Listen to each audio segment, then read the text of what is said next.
Welcome to our deep dive into the Ford Ecoboost engine. You've given us a ton of great articles and research on this, so we're ready to explore its history and all the different EcoBoost engines Ford has created. Get ready for some turbocharged fun. What's really interesting about EcoBoost is that it's not just about fuel efficiency. Ford wanted to change the idea that you have to choose between power and saving fuel. They wanted to compete with the big V8s, but with smaller engines. So how did they do that? Looks like they created a whole bunch of engines, not just one. That's right. It all started with the goal of making engines that could get great gas mileage but could still really move. That led to the EcoBoost family, with inline 3s, inline 4s, and even V6s. I'm reading about their 1.0-liter three-cylinder engine, the Fox. It's incredible that they were able to make something that small, so powerful. It is, right. This engine is so compact it could almost fit in your backpack. Don't let the size fool you. The 1.0-liter Fox can make up to 138 horsepower. There are even stories of these engines being used in cars that drove through the Alps. That's impressive. Those three cylinders seem like they were the start for Ford to expand the whole EcoBoost line. What can you tell me about the four-cylinder EcoBoost engines? Well, there's a 1.5-liter, which Ford actually made smaller in some countries where they have taxes based on engine size. Even though it's smaller, it still makes a pretty impressive 181 horsepower. That's a clever strategy.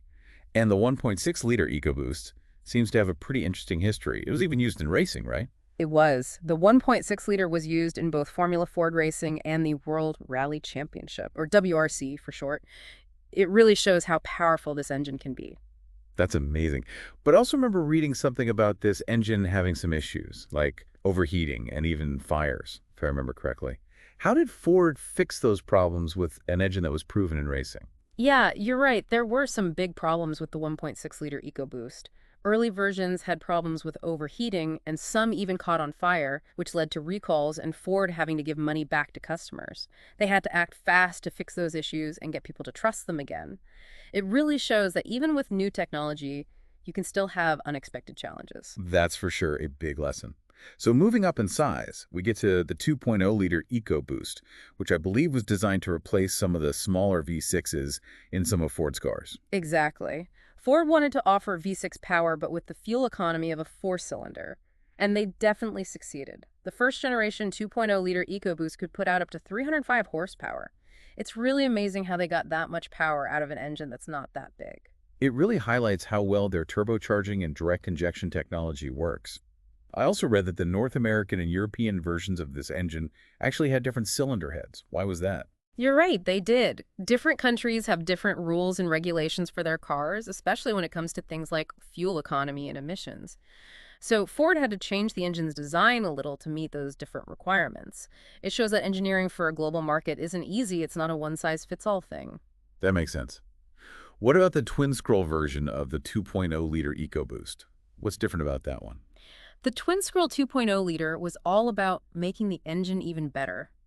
Ford redesigned the turbocharger so that it could deliver more torque at lower RPMs, which gives the engine a really responsive feel when you accelerate. It's a small change, but drivers can really feel the difference. So we've talked about three-cylinder and four-cylinder EcoBoost engines. Now let's get into the V6s. This is where things start to get really powerful, right? Oh yeah, they are. The V6 EcoBoost engines are really where Ford takes things to the next level when it comes to power and efficiency. The 2.7-liter Nano, for example, it's had 2 generations now and has some really innovative features. Okay, let's talk about those features. What makes the 2.7-liter Nano so special? I'm looking at the fact that it uses a compacted graphite iron block, which is the same material they use in Ford's Power-Stroke diesel engines. Using compacted graphite iron CGI was a big deal. This stuff is incredibly strong, but also really light. It's the perfect mix for a performance engine because it's durable, but it doesn't weigh the car down. So this engine is like a heavy hitter when it comes to performance, but a lightweight when it comes to its actual weight. Yeah, exactly. And the 2.7-liter Nano has been used in a bunch of different vehicles, from the Ford F-150 pickup truck to the Lincoln MKX and even the sporty Ford Edge Sport. It just goes to show how versatile this engine is. It's really interesting how they can use the same engine in so many different vehicles. And there's another V6 in the EcoBoost family, the 3.0-liter Nano. It seems like it's all about power and performance. It's in vehicles like the Ford Explorer, the Lincoln Aviator, and even the Ford Bronco Raptor. You're right, it is. The 3.0-liter Nano was designed to replace the 3.7-liter Cyclone engine in a lot of their models, and it's pretty powerful. In the Bronco Raptor, it gives you that exciting off-road performance, and in the Explorer and Aviator, it makes for a smooth but powerful driving experience. It's amazing how they can adjust these engines to fit all those different driving styles. But the story of the EcoBoost V6 doesn't end there, right? Right. We still have a 3.5-liter to talk about, and I have a feeling it's pretty interesting. Oh, you bet it is.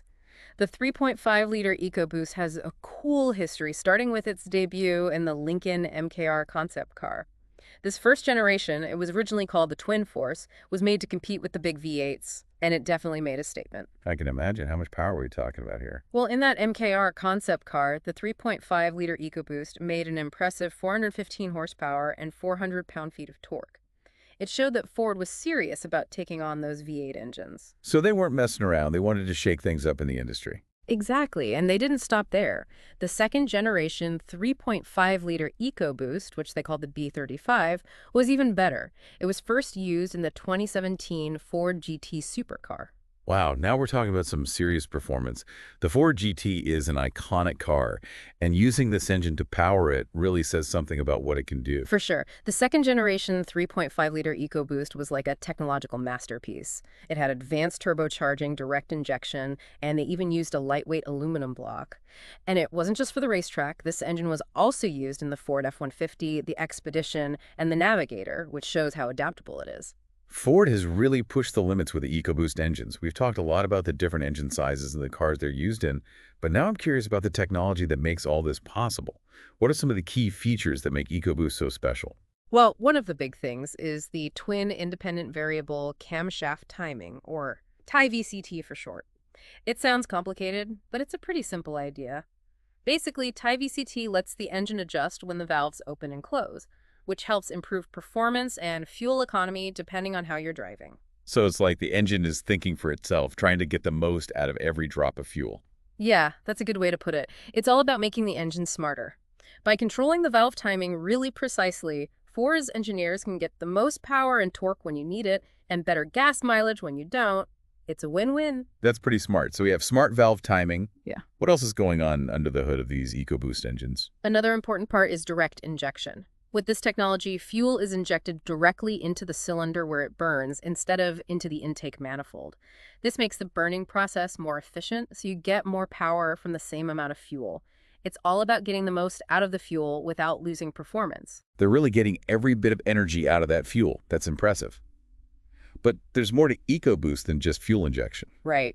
We can't forget about turbocharging. This is where things get really fun. Ah, turbocharging. That means more power, right? Yeah. A turbocharger forces more air into the engine, which lets it burn more fuel and make more power. It's like giving the engine an extra boost. And this is a big reason why EcoBoost has been so successful. They've combined turbocharging with direct injection and TIE-VCT to create a really remarkable family of engines. It's really cool how they've put all of these different technologies together. But I'm sure there are even more things that contribute to the EcoBoost success. What other innovations should we know about?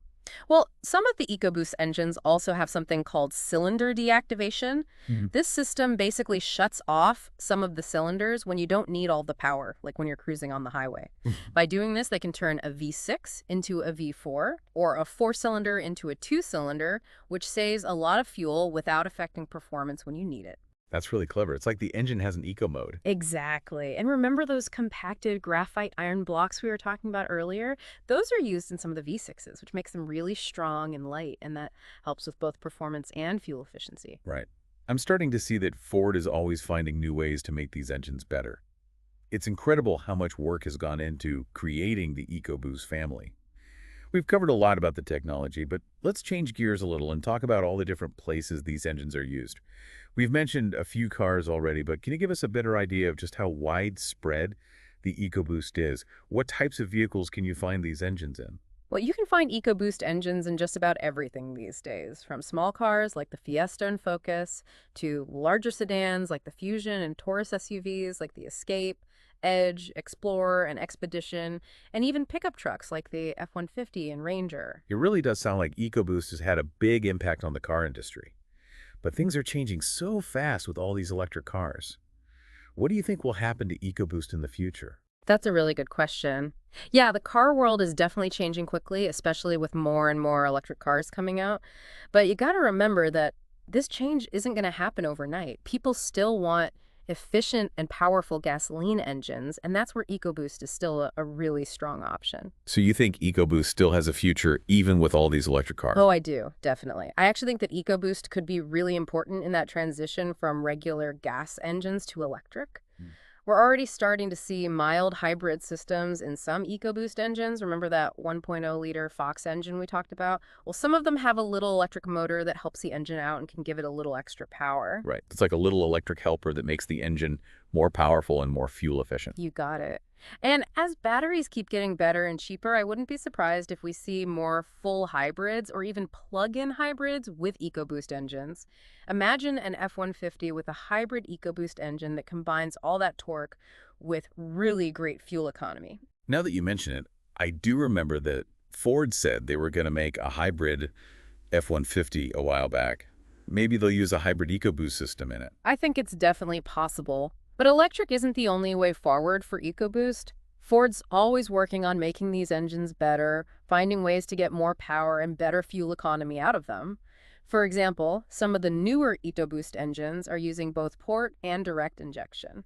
Wait, why would they do that? I thought one type of fuel injection was enough. Well, direct injection has some benefits, but it can cause carbon to build up on the intake valves over time. Adding port injection helps prevent that and keeps the engine cleaner and running smoothly for longer.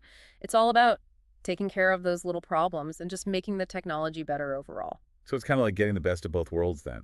The efficiency of direct injection with the cleaner operation of port injection. Exactly. And that's just one example of how Ford's constantly making small improvements to the EcoBoost engine family.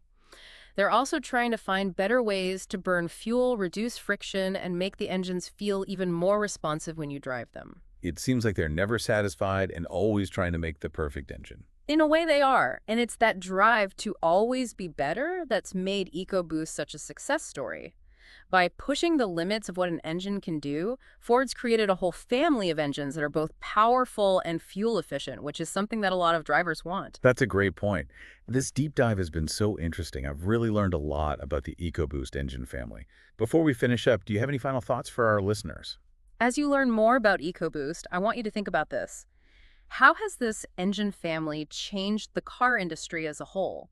And how will it change and adapt as we all try to make a more sustainable future? The EcoBoost story isn't over yet, and it'll be interesting to see what happens next. Those are some great questions to think about. Thanks for joining us on this deep dive into the Ford EcoBoost engine. See you next time for another exciting